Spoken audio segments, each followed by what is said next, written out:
হ্যাঁ ভাই। আমার নাম মহেশ, বোম্বে থেকে এসেছি। আমি গত 6 বছর ধরে দুবাই আর অন্যান্য দেশে আপনার লেকচার শুনতে গিয়েছি। আজকেও আপনি খুব সুন্দরভাবে বিভিন্ন বিষয় নিয়ে কথা বললেন। আমি খালিস টাইমসে ইসলামিক ফোকাস নিয়মিতভাবে পড়ি, আর আমি পবিত্র কোরআন পড়েছি যখন সৌদি আরবে ছিলাম।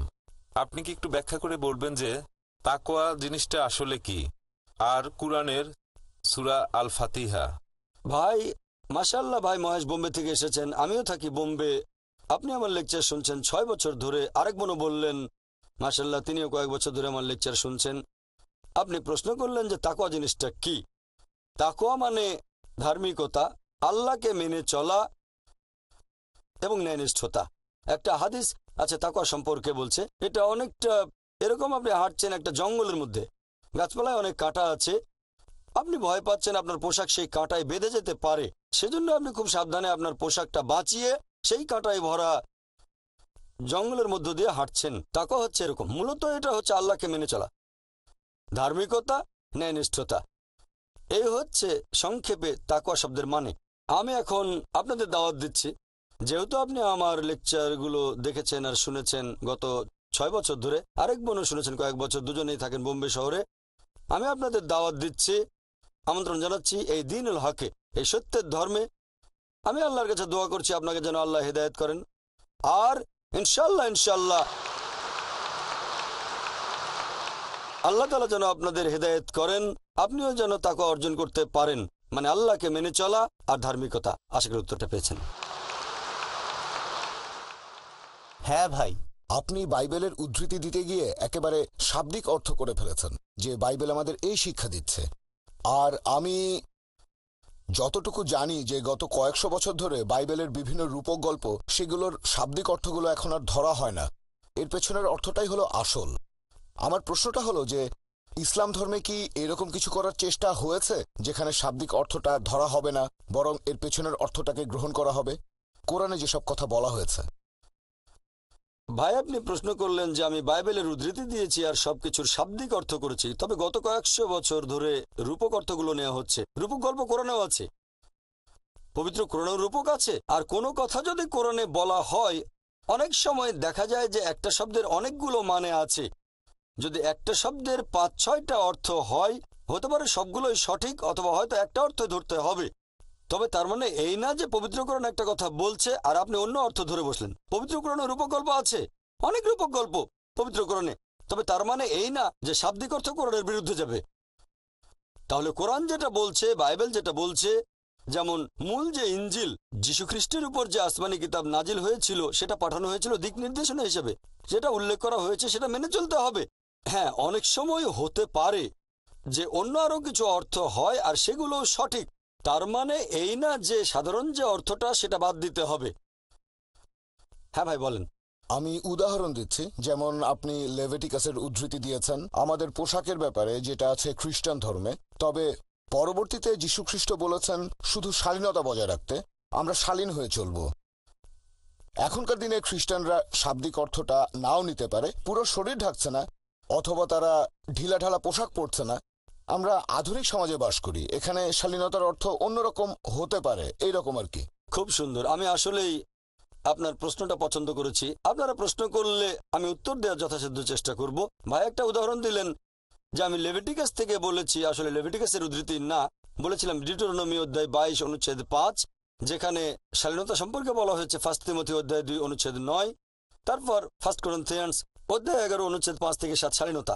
এখন আপনি আমাকে বলছেন বাইবেলে যীশুখ্রিস্ট যখন বলছেন শালীনতা বজায় রাখতে হবে, এখানে শাব্দিকভাবে হলেও তিনি পোশাকের কথা বলেননি, বলেছেন সমাজের শালীনতার কথা।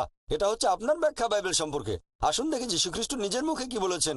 যীশুখ্রিস্ট তার নিজের মুখে বলেছেন, গসপেল অফ ম্যাথিউ অধ্যায় নম্বর 5 অনুচ্ছেদ 17 থেকে 20, এটা ভেবো না যে আমি নবীগণের বিধি ব্যবস্থা ধ্বংস করতে এসেছি। আমি ধ্বংস করতে আসিনি, বরং পূরণ করতে এসেছি। আকাশমণ্ডলে পৃথিবী লোপ না হওয়া পর্যন্ত এই বিধি ব্যবস্থার বিন্দু বিসর্গও লোপ হবে না, সবই পূরণ হবে। কেউ যদি এসব আদেশের মধ্যে সামান্য আদেশ অমান্য করে আর অন্যকে তা করতে শেখায়, তাহলে সে স্বর্গরাজ্যে তুচ্ছ বলে গণ্য হবে। আর যারা এই বিধি ব্যবস্থা পালন করে আর অন্যকে তা করতে শেখায়, তারা স্বর্গরাজ্যে মহান বলে গণ্য হবে। যদি তোমাদের ন্যায়নিষ্ঠতা শিক্ষক আর ফরিসীদের ন্যায়নিষ্ঠতা থেকে বেশি না হয়, তাহলে তোমরা স্বর্গরাজ্যে প্রবেশ করতে পারবে না। এখানে আমি কিং জেমস ভার্সনের অনুবাদটা পড়ে শোনালাম, মেমোরি থেকে বললাম। এটা কিং জেমস ভার্সনের বাংলা অনুবাদ, গসপেল অফ ম্যাথিউ, অধ্যায় নাম্বার 5, অনুচ্ছেদ হচ্ছে 17 থেকে 20। তাহলে যীশুখ্রিস্ট বলেছেন, যদি এই বিধি ব্যবস্থা সামান্য আইন অমান্য করেন, যেটা হচ্ছে ওল্ড টেস্টামেন্টে, আপনি তাহলে স্বর্গরাজ্যে ঢুকতে পারবেন না। এখন ওল্ড টেস্টামেন্টে বলা হয়েছে মহিলারা এমন কোনো পোশাক পরবে না যেটা পুরুষেরা পরে, আর পুরুষেরা এমন কোনো পোশাক পরবে না যেটা মহিলারা পরে থাকে। আর আপনি আমাকে বললেন যে ভাই জাকির, এটা আসলে শাব্দিক অর্থ। এখন সমাজ বদলে গেছে, আর যীশুখ্রিস্ট বলেছেন, তিনি শান্তিতে থাকুন, যদি বিধি ব্যবস্থার সামান্য আইন অমান্য করেন তাহলে বেঁচতে যেতে পারবেন না। এখন আপনি কি বলবেন যীশুখ্রিস্ট আমাদের ভুল পথে পরিচালিত করার জন্য এসেছেন? মোটেই না। তিনি পরিষ্কার বলেছেন, আকাশমণ্ডল ও পৃথিবী লোপ না হওয়া পর্যন্ত এই বিধি ব্যবস্থার বিন্দু বিসর্গও লোপ হবে না, সবই পূরণ হবে। এটা আসলে পরে প্রচার করেছে পল, সেন্ট পল, যিনি নিজেই নিজেকে যীশুখ্রিস্টের শিষ্য বলে দাবি করেন। তিনিই বলেছেন, দেখো বিধি ব্যবস্থাকে ক্রুশবিদ্ধ করা হয়েছে। এটা পলের শিক্ষা।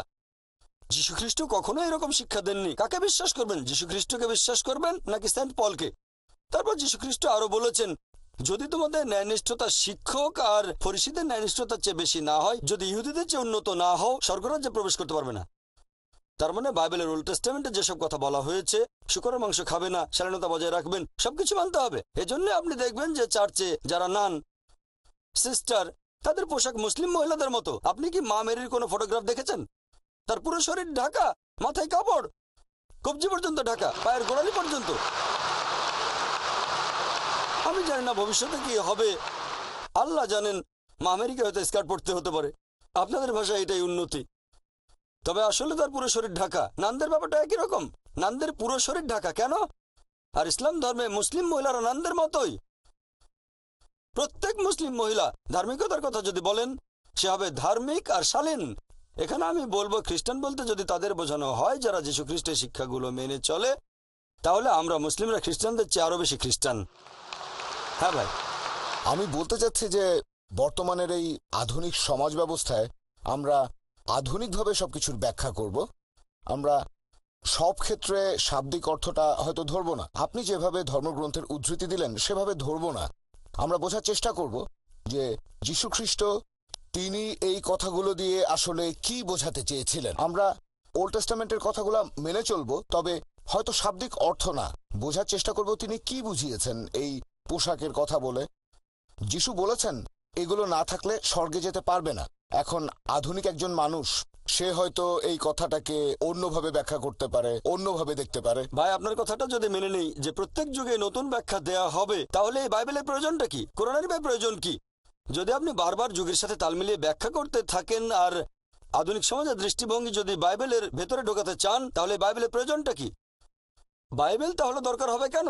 কেন প্রয়োজন হবে বাইবেল? আপনি এভাবে বলতে পারেন যে বিজ্ঞান আর প্রযুক্তি আরো উন্নত হলে আপনি বাইবেল আরো ভালোভাবে বুঝতে পারবেন, কোরআন ভালোভাবে বুঝতে পারবেন, তাহলে আমার কোনো আপত্তি নেই। কিন্তু যদি বলেন আধুনিক সমাজ ব্যবস্থার উপর ভিত্তি করে আমরা নতুন ব্যাখ্যা করব, কোরআন আর বাইবেলের এটার কোনো মানেই হয় না। আল্লাহ আমাদের সৃষ্টিকর্তা, তিনি জানেন কোনটা আমাদের জন্য ভালো। আপনি বলতে চাচ্ছেন আল্লাহকে এটা জানেন না, আল্লাহকে ছোট করে দেখছেন। এটার মানে আপনি বলতে চাচ্ছেন যে আল্লাহ জানেন না সমাজ ব্যবস্থায় পরিবর্তন আসে। যদি পবিত্র কোরআন পড়ে দেখেন, যদিও এটা নাজিল হয়েছে 1400 বছর আগে, তারপরও কোরআনের এমন একটা কথা আপনি দেখাতে পারবেন না যেটা প্রতিষ্ঠিত কোনো বৈজ্ঞানিক তথ্যের বিরুদ্ধে যায়। এটা জানেন? বিজ্ঞান দিনে দিনে যতই উন্নত হোক, জ্ঞান বিজ্ঞানে মানুষ যতই উন্নত হোক, তারপরও কোরআনের একটা কথাও ভুল প্রমাণ করতে পারবে না। হয়তো চিন্তা ভাবনা করার জন্য একটা নতুন ধারা পাবো। যদি বিজ্ঞান উন্নত হয়, তাহলে আমরা হয়তো কোরআনের কিছু কথা আরো ভালো করে বুঝতে পারবো। এখনো বিজ্ঞানে আমাদের জানাটা খুবই সীমিত, সেজন্য কোরআনের বেশ কিছু আয়াত এখনো হয়তো আমরা বুঝতে পারি না। তার মানে এই না যে আধুনিক সমাজ ব্যবস্থার সাথে তাল মিলিয়ে সেই কথাটার একটা ব্যাখ্যা দিয়ে দেবেন। যতই আধুনিক সমাজ বদলাক, বিধি ব্যবস্থা একই রকম থাকবে। মহিলারা হিজাব পালন করবে, পুরুষরা দৃষ্টি সংযত রাখবে। কানাডার মতো ঘটনা ঘটবে না, সেখানে এখন পুরুষ পুরুষকে বিয়ে করে। ইসলাম ধর্ম সবসময় সংখ্যাগরিষ্ঠতায় বিশ্বাস করে না, বিশ্বাস করে সত্যকে। সত্য জিতবে, বিজয়ী হবেই। আর যীশু খ্রিস্ট নিজের মুখেই বলেছেন, সত্যকে খোঁজো, সত্য তোমাকে মুক্তি দেবে। আমরা এমন গণতন্ত্রে বিশ্বাস করি না। হয়তো আজকে বললেন ঠিক আছে সমকামীরা বিয়ে করতে পারবে, তারপর শালীনতা বদলে গেছে, মহিলারা কম কাপড় পরবে। এগুলো হচ্ছে মানুষের বানানো আইন। আমাদের সবাইকে সৃষ্টি করেছেন আল্লাহ তাআলা। তিনি জানেন আমাদের জন্য কোনটা ভালো আর কোনটা খারাপ। সেজন্য ধর্ম মানে একটা জীবন দর্শন। আমরা আল্লাহ তাআলার দিক নির্দেশনাগুলো মেনে চলি, শুধুমাত্র তাহলে সত্যের পথে থাকবেন। আশা করি উত্তরটা পেয়েছেন।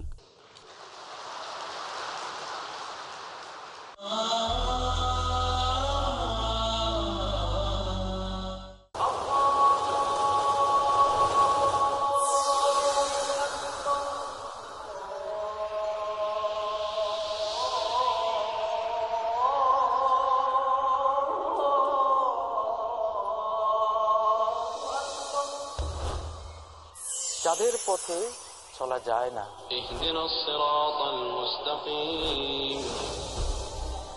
তারা কারা? প্রতি রাকাত সালাতে তো তাদের কথাই পড়ছি, গায়রিল মাগদুবি আলাইহিম ওয়ালাদ-দাল্লিন, সিরাতাল্লাযীনা আন'আমতা আলাইহিম গায়রিল মাগদুবি আলাইহিম ওয়ালাদ-দাল্লিন।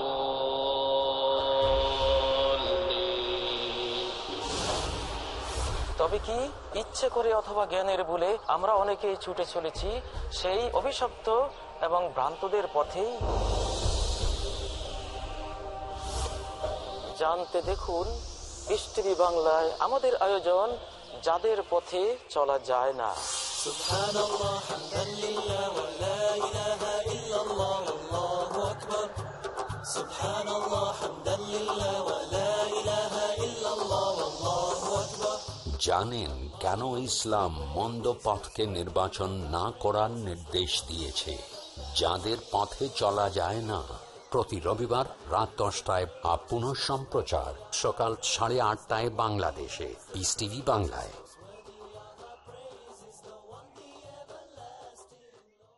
সৃষ্টিকর্তাকে জানার জন্য ইসলামের হুকুম সমূহ মেনে চলার গুরুত্ব কি? ভালো মন্দের মাঝে তফাৎ করার জন্য চেতনা দিয়েছেন, আল্লাহর শরীয়তের বাইরে যাওয়ার সুযোগ মানবতাকে রক্ষা করার জন্য আল্লাহ সুবহানাহু ওয়া তাআলা তিনি ইসলাম দিয়েছেন। এটা অনুসরণের ভিতরেই মানুষের কল্যাণ নিহিত রয়েছে। ইসলামই একমাত্র রাস্তা। প্রত্যেক ব্যক্তি জন্মগ্রহণ করে ইসলামের উপরে। মুজাফফর বিন মুহসিন, ডক্টর আব্দুল্লাহ জাহাঙ্গীর, শেখ শাহিদুল্লাহ খান মাদানী, আহমদুল্লাহ বিন মোহাম্মদ দেলবর হোসেন, হারুন হোসেনের উপস্থাপনায় ফিতরতের দাবি মানুষ ধর্ম মানতে পারে। আল্লাহ সুবহানাহু ওয়া তাআলার কাছ থেকে ইসলাম আমাদের কাছে এসেছে। ধর্মের মধ্যে ইসলামে আল্লাহ মনোনীত দিন, প্রতিটি বিধান আল্লাহ তাআলা যেটা দিয়েছেন এটা মানুষের কল্যাণে। ইসলামের অনন্য গুণাবলী জানতে দেখুন আমাদের অনুষ্ঠান ইসলাম মানার দুনিয়াবি ফায়দা। পরবর্তী অনুষ্ঠান পিস টিভি বাংলায়।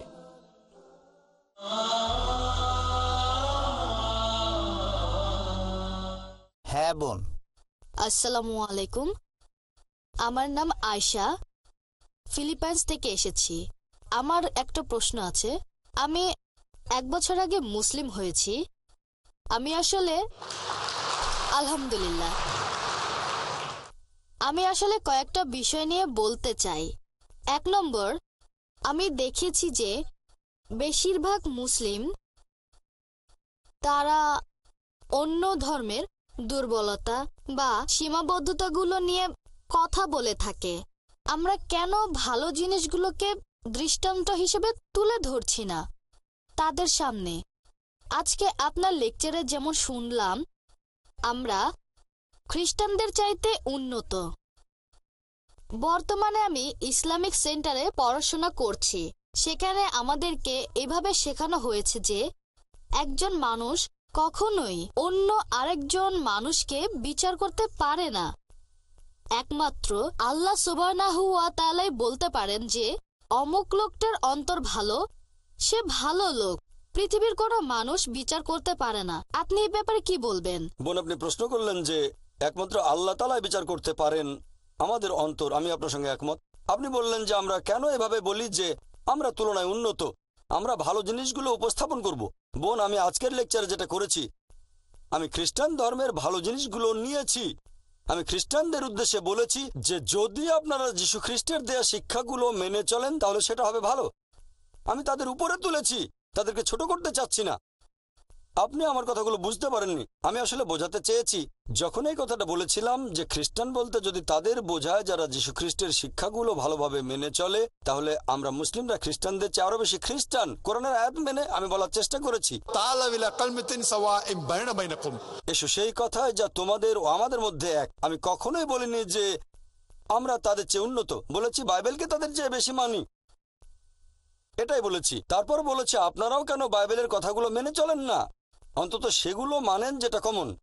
আমি বাইবেল থেকে ভালো জিনিসগুলো নিয়েছি।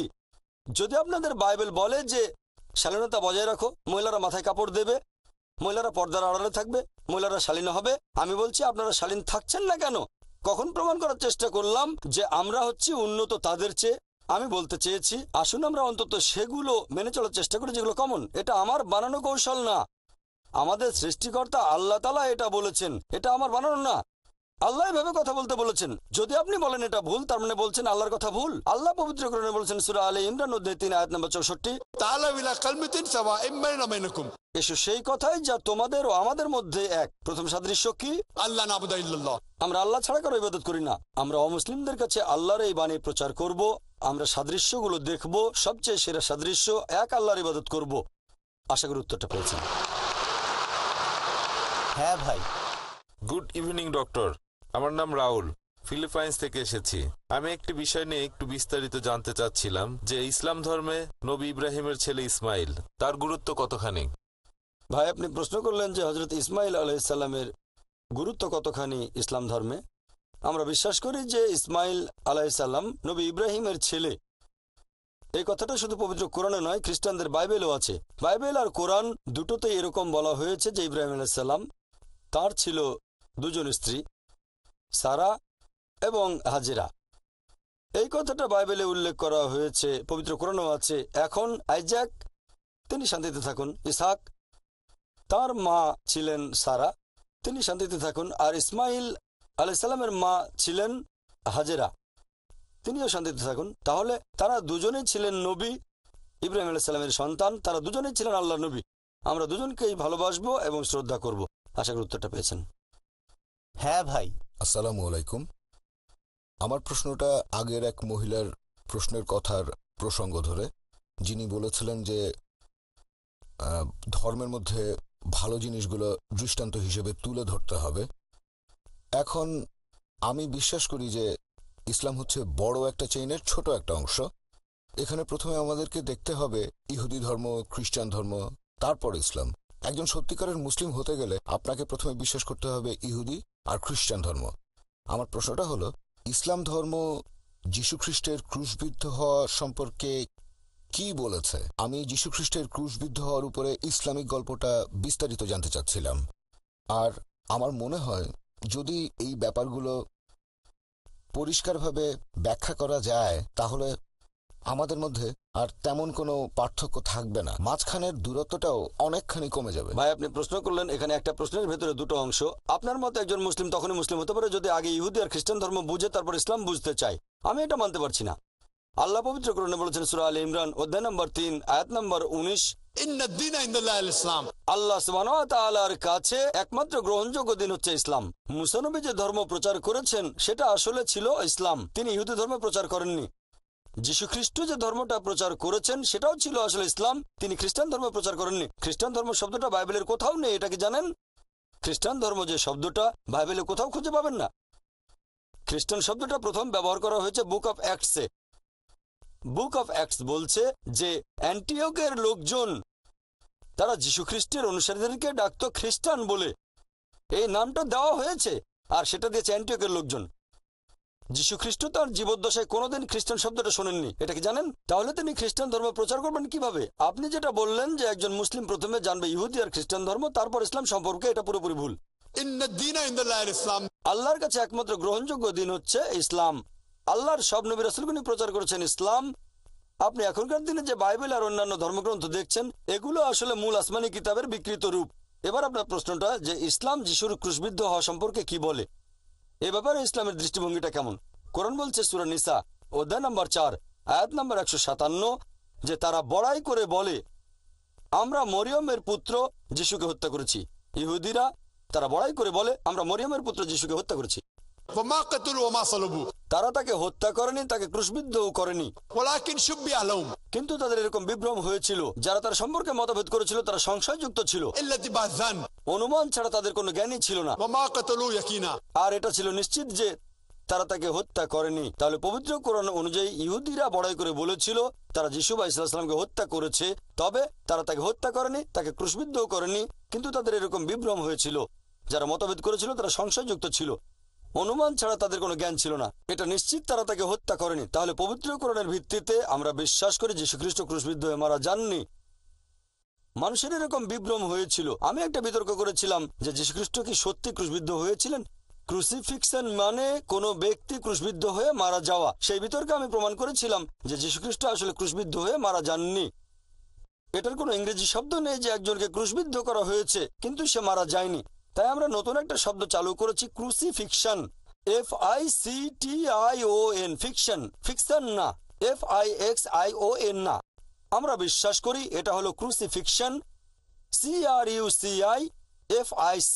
CRUCIFICTION, তবে ক্রুসিফিকশন না, FIXION। আমি সেই বিতর্কে প্রমাণ করেছিলাম যে তিনি ক্রুশবিদ্ধ হয়ে মারা যাননি। এখানে একটু সংক্ষেপে বলি যাতে খ্রিস্টান ভাই বোনেরা বুঝতে পারেন। অল্প কথা এখানে প্রমাণ করে দেখাচ্ছি যীশু খ্রিস্ট ক্রুশবিদ্ধ হয়ে মারা যাননি, তিনি ক্রুশবিদ্ধ হয়ে মারা যাননি। একবার যীশু খ্রিস্টকে জিজ্ঞেস করা হলো, লোকজন বলল, হে প্রভু আমাদের কিছু নিদর্শন দেখান। এটা পাবেন বাইবেলে গসপেল অফ ম্যাথিউ অধ্যায় নম্বর 12 অনুচ্ছেদ 38। যিশু বললেন, তোমরা পাপী আর ব্যভিচারী জাতি আমার কাছে নিদর্শন দেখতে চাচ্ছ? কোন নিদর্শনই দেখানো হবে না শুধুমাত্র ইউনুসের নিদর্শন বাদে। যেভাবে ইউনুস ছিলেন 3 দিন এবং 3 রাত একটা তিমি মাছের পেটে, সেই একইভাবে মানবপুত্র থাকবেন 3 দিন এবং 3 রাত পৃথিবীর বুকের ভেতরে। এখন যারা খ্রিস্টান ধর্মের অনুসারী তারা ইউনুসের নিদর্শনটা জানেন। ওল্ড টেস্টামেন্টের বুক অফ জোনা, এটা মাত্র 1 পাতার বই, 2 পৃষ্ঠা। যদি কোনো খ্রিস্টানকে ইউনুসের নিদর্শন সম্পর্কে জিজ্ঞেস করেন তিনি আমাদের বলবেন, নবী ইউনুসকে আল্লাহ তাআলা বলেছিলেন যে তুমি নিনেভ শহরে যাও, কিন্তু তিনি আল্লাহর আদেশ অমান্য করে চলে গেলেন জপায়। তারপর যখন তিনি জাহাজে ভ্রমণ করছেন তখন হঠাৎ ঝড় উঠল, আর তখন মানুষজন এরকম চিন্তা করত যে হঠাৎ ঝড় উঠেছে, তার মানে নিশ্চয়ই কেউ আল্লাহ তাআলার আদেশ অমান্য করেছে। সবাই ভয় পেয়ে গেল। তখন ইউনুস আলাইহিস সালাম এগিয়ে এসে বললেন, আমি আল্লাহর আদেশ অমান্য করেছি। তখনকার দিনে মানুষ এরকম বিশ্বাস করত যে দোষী ব্যক্তিকে যদি সমুদ্রে ফেলে দেওয়া হয় সমুদ্র শান্ত হয়ে যাবে। তাই জাহাজের লোকজন তখন ইউনুসকে সমুদ্রে ফেলে দিল। যখন তারা ইউনুসকে সমুদ্রে ফেলেছিল তখন তিনি জীবিত না মৃত? জীবিত না মৃত? জীবিত। জীবিত ছিলেন। তারপর যখন তিনি সমুদ্রের পানিতে, সাধারণত ঝড়ের মধ্যে এরকম উত্তাল সমুদ্রে একজন মানুষ পড়লেই মারা যাবে, কিন্তু ইউনুস মারা গেলেন না, তিনি শান্তিতে থাকুন, বেঁচে থাকলেন। তখন একটা মাছ এসে তাকে গিলে ফেললো। যখন মাছটা তাকে গিলে ফেললো তখন তিনি জীবিত না মৃত? জীবিত। তখনও জীবিত। তিনি মারা গেলে নিদর্শন হতো না। বেঁচে আছেন, এটা হচ্ছে নিদর্শন। 3 দিন আর 3 রাত ধরে সেই মাছটা সাগরে ঘুরে বেড়ালো, ভেতরের মানুষটা দম বন্ধ হয়ে মারা যাওয়ার কথা কিন্তু মারা গেল না, এটাই নিদর্শন। মাছটা বমি করে তাকে বের করে দিল সমুদ্রের তীরে। মারা যেতে পারতেন কিন্তু মারা গেলেন না। এটা আসলে খুবই আশ্চর্য একটা নিদর্শন। সমুদ্রে ফেলে দেওয়া হলো, তিনি মারা গেলেন না। একটা মাছ এসে তাকে গিলে ফেললো, মারা গেলেন না। 3 দিন 3 রাত সেই মাছের পেটের ভেতরে থাকলেন কিন্তু মারা গেলেন না। মাছটা বমি করে তাকে বের করে দিল, তিনি মারা গেলেন না। খুবই আশ্চর্যজনক একটা নিদর্শন। যীশু খ্রিস্ট তার নিজের মুখে বলেছিলেন যে যেভাবে ইউনুস 3 দিন এবং 3 রাত ছিল তিমি মাছের পেটে, সেই একইভাবে মানবপুত্র 3 দিন এবং 3 রাত থাকবেন পৃথিবীর বুকের ভেতরে। একজন খ্রিস্টানকে জিজ্ঞেস করেন, যীশু খ্রিস্ট যে সময় সমাধিকক্ষে ছিলেন, ধরে নিলাম 3 দিন 3 রাত ধরে, তখন তিনি জীবিত না মৃত? তিনি তখন জীবিত না মৃত? খ্রিস্টানরা উত্তরে বলবে তিনি ছিলেন মৃত। তাহলে তো এটা পরস্পর বিরোধী। যিশু যদি ইউনুসের নিদর্শন নিয়ে ভবিষ্যৎবাণীটা পূরণ করতে চান তাকে থাকতে হবে জীবিত। এখানে এই একটা প্রমাণ দিয়েই, যদিও আরো অনেকভাবে প্রমাণটা করতে পারি যে যীশু খ্রিস্ট বা ঈসা আলাইহিস সালাম ক্রুশবিদ্ধ হয়ে মারা যাননি, তিনি ছিলেন জীবিত। তাহলে এটার ভিত্তিতে আমরা খ্রিস্টানদের বাইবেল দিয়েই প্রমাণ করতে পারি যে যীশু খ্রিস্ট কখনোই ক্রুশবিদ্ধ হয়ে মারা যাননি। তিনি এখানে ভবিষ্যৎবাণীটা একেবারে পরিষ্কার করে বলেছেন যে তোমাদের কোনো নিদর্শন দেখানো হবে না শুধুমাত্র ইউনুসের নিদর্শন বাদে। যেভাবে ইউনুস 3 দিন এবং 3 রাত ছিলেন তিমি মাছের পেটে, একইভাবে মানবপুত্র 3 দিন এবং 3 রাত থাকবেন পৃথিবীর বুকের ভেতরে। আপনারা যদি ভালো করে খেয়াল করেন যে 3 দিন আর 3 রাত এটাও কিন্তু পূরণ হয়নি। শুক্রবারে যিশুকে ক্রুশবিদ্ধ করা হলো, শনিবার আরম্ভ হওয়ার আগেই তাকে নামানো হলো, তারপর তাকে সমাধিকক্ষের ভেতরে রাখা হলো, সেখানে রাখা হলো শুক্রবার রাতে। শনিবারে সারাদিন তিনি সেখানে, শনিবার রাত, রবিবার সকালে তিনি আর নেই। তাহলে হচ্ছে 2 রাত 1 দিন, 3 দিন 3 রাতের ভবিষ্যৎবাণীটাও এখানে পূরণ হচ্ছে না। তবে নিশ্চয়ই তিনি তার এই ভবিষ্যৎবাণী পূরণ করেছেন যে ইউনুসের মতো যিশুকে জীবিত থাকতে হবে। আমি এই বাইবেল থেকে বিভিন্ন রকম যুক্তি দিয়ে প্রমাণ করেছি যে যীশু খ্রিস্ট ক্রুশবিদ্ধ হয়ে মারা যাননি। আমার ভিডিও ক্যাসেট দেখেন। একবার বিতর্ক করেছিলাম এক আরব খ্রিস্টানের সাথে, ইরাকি খ্রিস্টান। যিশু কি সত্যি ক্রুশবিদ্ধ হয়েছিলেন সেখানে প্রমাণ করেছি তিনি ক্রুশবিদ্ধ হয়ে মারা যাননি, আল্লাহ উপরে তুলে নিয়েছেন। আশা করি উত্তরটা পেয়েছেন।